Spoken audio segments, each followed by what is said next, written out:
கர்த்தருக்கு ஸ்தோத்திரம். நாம் தெரிந்து கொள்ள வேண்டிய மிக மிக முக்கியமான ஒரு பதிவாக இது இருக்கும்.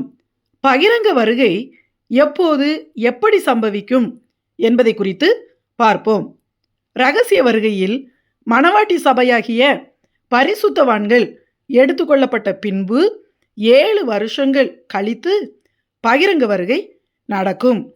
அந்த 7 வருஷ காலத்தில் பரலோகத்தில் நாம் இயேசுவாகிய ஆட்டுக்குட்டியானவரின் கல்யாண விருந்தில் நாம் மிக மனமகிழ்ச்சியாய் இருப்போம். ஆனால் பூமியில் உள்ள ஜனங்கள் சாத்தானாகிய அந்தி கிறிஸ்துவின் ஆட்சியில் சொல்லனா வேதனையில் அவதிப்படுவார்கள். 3½ வருஷம் உபத்திரவ காலம், அடுத்த 3½ வருஷம் மகா உபத்திரவ காலம். அவற்றை குறித்து இனி வருகிற பதிவுகளில் பார்க்கலாம். அந்த 7 வருஷ முடிவில்தான் இயேசு பூமிக்கு திரும்பி வருவார்.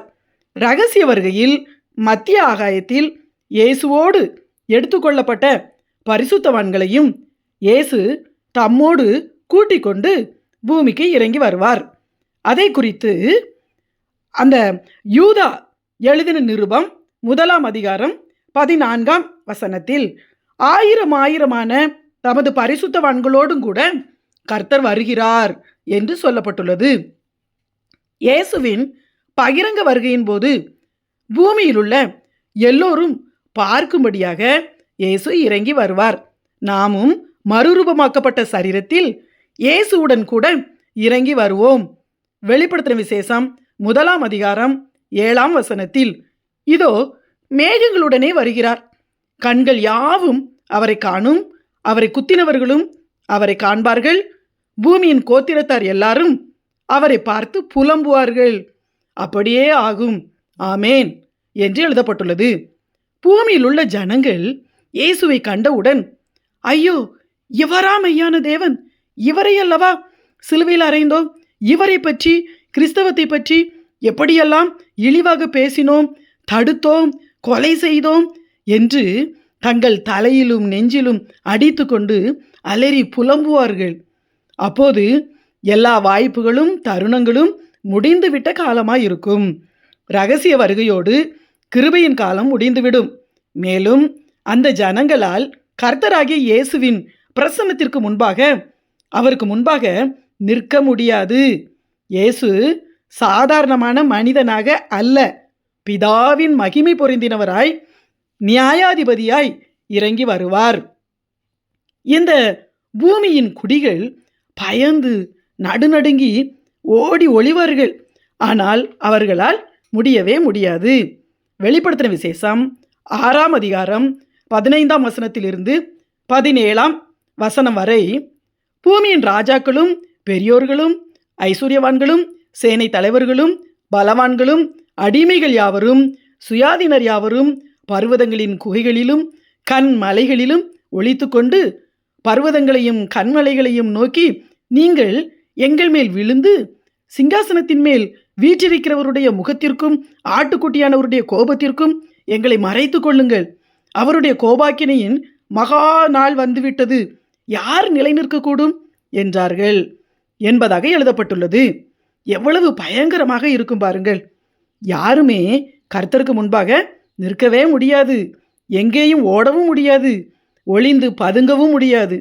சகலமும் அவருடைய பார்வைக்கு வெளியரங்கமாயிருக்கிறதே. அத்தனை பேரும் சங்கரிக்கப்படுவார்கள். இயேசு பூமிக்கு இறங்கி வந்தவுடன் அர்மகதோன் என்கிற மிகப்பெரிய யுத்தம் நடக்கும். அந்த யுத்தம் இயேசுவுக்கும் சாத்தானாகிய அந்தி கிறிஸ்து மற்றும் அவனுடைய ஜனங்களுக்கும் இடையில் நடக்கும். அந்த யுத்தத்தின் விளக்கத்தை வேறொரு பதிவில் பார்ப்போம். இப்போது இயேசு பூமிக்கு இறங்கி வரும்போது எந்த நாட்டில், அதுவும் எந்த நகரத்தில் வந்து இறங்குவார் என்பதை குறித்து பார்ப்போம். சகரியா தீர்க்கதரிசியின் புஸ்தகம் 14 அதிகாரம் 4 வசனத்தில், அந்நாளிலே அவருடைய பாதங்கள் கிழக்கே எருசலேமுக்கு எதிரே இருக்கிற ஒலிவ மலையின் மேல் நிற்கும். அப்பொழுது மகா பெரிய பள்ளத்தாக்கு உண்டாகும்படி ஒலிவ மலை தான் நடு மையத்திலே கிழக்கு மேற்காய் எதிராக பிளந்து போம். அதனாலே ஒரு பாதி வடபக்கத்திலும் ஒரு பாதி தென்பக்கத்திலும் சாயும் என்று எழுதப்பட்டுள்ளது. இயேசு பூமிக்கு இறங்கி வரும்போது ஒலிவ மலையில்தான் வந்து இறங்குவார். இயேசு உயிர்த்தெழுந்து சீசர்களுக்கு முன்பாக பரலோகத்திற்கு எடுத்துக்கொள்ளப்பட்ட போது இதே ஒலிவு மலையிலிருந்து தான் பரத்திற்கு ஏறி போனார். திரும்பி மறுபடி வரும்போதும் அதே ஒலிவு மலையில்தான் இறங்கி வருவார். யூதர்களில் அநேகர் இன்னும் இயேசுவை மேசியாவாக ஏற்றுக்கொள்ளவில்லை. ஆனால் அவர்களும் தங்கள் மேசியா ஒலிவ மலையில்தான் இறங்கி வருவார் என்பதை விசுவாசித்து இஸ்ரேலில் இதுவரை மரித்த பிரதமர்கள், ஜனாதிபதிகள், முக்கிய தலைவர்கள் மற்றும் மிக செல்வாக்குள்ள நபர்கள், மேலும் நிறைய யூதர்களின் கல்லறைகளை ஒலிவமலையிலும் அதை சுற்றியுள்ள பகுதிகளிலுமேயே வைத்துள்ளார்கள். ஏனென்றால் மேசியா வரும்போது மரித்த யூதர்களை உயிரோடு எழுப்புவார் என்று விசுவாசத்தால் அப்படி செய்கிறார்கள். யூதர்களுடைய மேசியா இயேசுதான் என்பதை இப்போது அவர்கள் உணரவில்லை. புறஜாதியராகிய நம்முடைய நிறைவு முடிந்தவுடன், அதாவது கிருபையின் காலம் முடிந்தவுடன், இரகசிய வருகைக்கு பின்பு அந்திகிறிஸ்துவின் உபத்திரவ காலத்தில்தான் யூதர்கள் இயேசுவை தங்கள் மேசியாவாக ஏற்றுக்கொள்வார்கள். இயேசு ஒலிவமலையில்தான் வந்து நிற்பார். ஒலிவமலை எந்த நகரத்தில் இருக்கிறது? எருசலேமில் இருக்கிறது. எருசலேம் எந்த நாட்டில் இருக்கிறது? இஸ்ரவேல் தேசத்தில் இருக்கிறது. அதாவது இஸ்ரேல் நாட்டின் ஜெருசலேம் நகரத்தில் உள்ள ஒலிவமலையில்தான் இயேசு பகிரங்க வருகையின் போது வந்து இறங்குவார். கர்த்தருடைய பிரசன்னமாகிய வல்லமையை தாங்க முடியாமல் அந்த ஒலிவமலை இரண்டாக பிளந்து விழுந்துவிடும் என வசனம் சொல்கிறது. இப்போதே ஒலிவமலையின் நடு மையத்தில் மிக பெரிய வெற்றிடம் உள்ளதாகவும் அதனால் கிராக் ஆகியிருப்பதாகவும் ஆராய்ச்சியாளர்கள் கண்டுபிடித்து ஒலிவமலையில் பெரிய கட்டடங்களை கட்ட வேண்டாம் என்றும் அறிவுறுத்தியிருக்கிறார்கள். எவ்வளவு கிளியரான அந்த வசனங்கள் தெளிவாக நிறைவேறுகிறது பாருங்கள். இயேசுவின் பகிரங்க வருகைக்கு ஒலிவமலை கூட தயாராகிவிட்டது. அதற்கு 7 வருஷங்களுக்கு முன்பு நடக்கப் போகிற இரகசிய வருகையில் போவதற்கு நாம் ஆயத்தமாகிவிட்டோமா? எச்சரிக்கையாக இருப்போம். இஸ்ரவேல் தேசத்தில் அர்மகதோன் என்ற இடத்தில் அந்திகிறிஸ்து இந்த பூமியின் ஜனங்களை வஞ்சித்து இயேசுவுக்கு எதிராக யுத்தம் பண்ண கூட்டி சேர்த்து வைத்திருப்பான். இயேசு வந்தவுடன் முதலாவது அந்த மிகப்பெரிய யுத்தம் நடக்கும். இயேசுதான் ஜெயிப்பார். வெளிப்படுத்தின விசேஷம் 19ஆம் அதிகாரம் 20ஆம் வசனத்தில், அப்பொழுது மிருகம் பிடிக்கப்பட்டது, கள்ளத்தீர்க்கதரிசியும் கூட பிடிக்கப்பட்டான், இருவரும் கந்தகம் எரிகிற அக்கினி கடலிலே உயிரோடே தள்ளப்பட்டார்கள் என்று சொல்லப்பட்டுள்ளது. மிருகமாகிய அந்திகிறிஸ்துவை பிடித்து இயேசு நரகத்தில் தள்ளிவிடுவார்.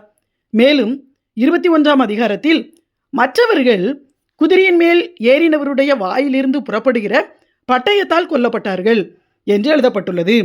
அந்த யுத்தத்தில் அந்திகிறிஸ்துவோடு சேர்ந்து இயேசுவுக்கு எதிர்த்து வந்தவர்களை இயேசு பட்டயத்தால் கொன்று அழித்து போடுவார்.